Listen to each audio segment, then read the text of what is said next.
Capítulo 2. A arquegenealogia. Michel Foucault, 1926-1984, foi um dos filósofos mais influentes do século XX. Seu trabalho marcou e abarcou uma vasta gama de disciplinas, desde a filosofia e a psicologia até a história, a sociologia e a política. Foucault é reconhecido por seu método arquegenealógico e a sua capacidade de questionar as estruturas de poder e saber que formam a sociedade. Sua obra se destaca por desconstruir as ideias tradicionais sobre a história, a subjetividade e a relação entre conhecimento e poder. A partir de uma perspectiva crítica e multifacetada, Foucault desafiou a noção de que o saber é uma expressão neutra da verdade, propondo que ele está sempre imbricado nas relações de poder que moldam as instituições e os sujeitos. Foucault nasceu em Poitiers, na França, em 26, e cresceu em um ambiente de classe média alta. Estudou filosofia na Escola Normal Superior de Paris, onde teve contato com figuras de destaque no cenário intelectual francês, como Louis Althusser e Maurice Merleau-Ponty.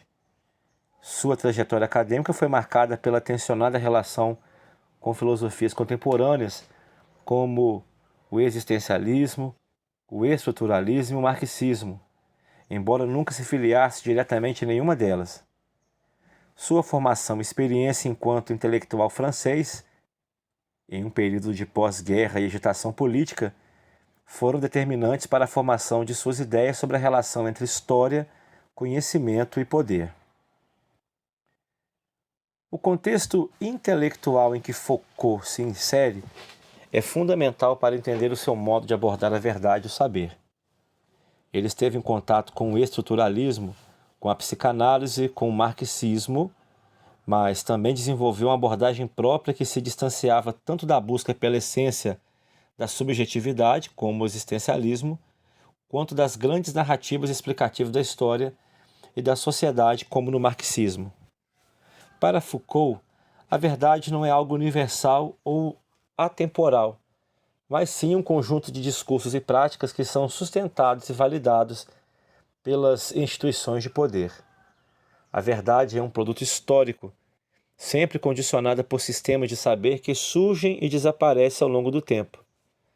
Assim, Foucault critica a ideia de uma verdade objetiva e atemporal, enfatizando que o conhecimento está sempre entrelaçado com o poder.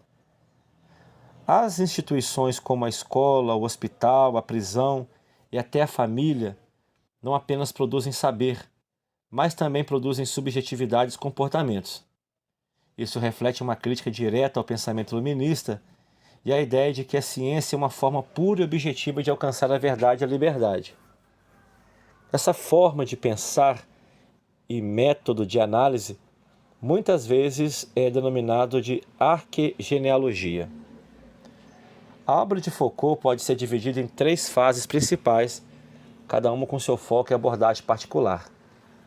A primeira fase marcada pelo estudo do saber e de suas instituições, em que estão presentes nos livros A História da Loucura, O Nascimento da Clínica, As Palavras e as Coisas e a Arqueologia do Saber.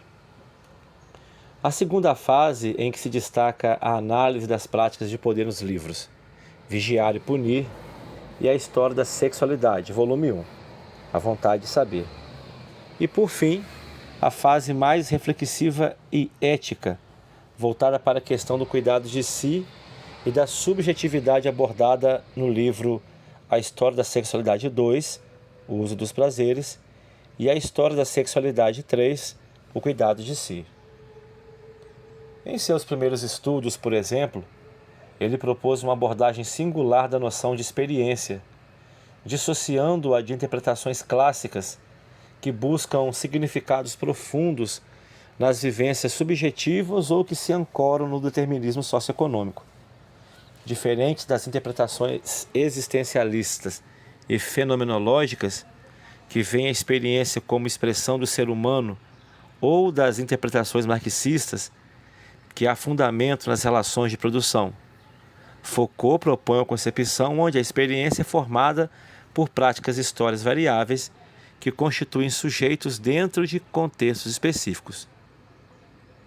Na obra A História da Loucura, Foucault analisou como a sociedade ocidental lidou com a loucura ao longo dos séculos, demonstrando que a loucura não é uma condição universalmente definida, mas uma construção social que variou ao longo do tempo. Ele argumentou que enquanto na Idade Média a loucura era vista de forma ambígua, com os loucos sendo inseridos em práticas sociais como o carnaval e detentores de conhecimento verdadeiro sobre o mundo.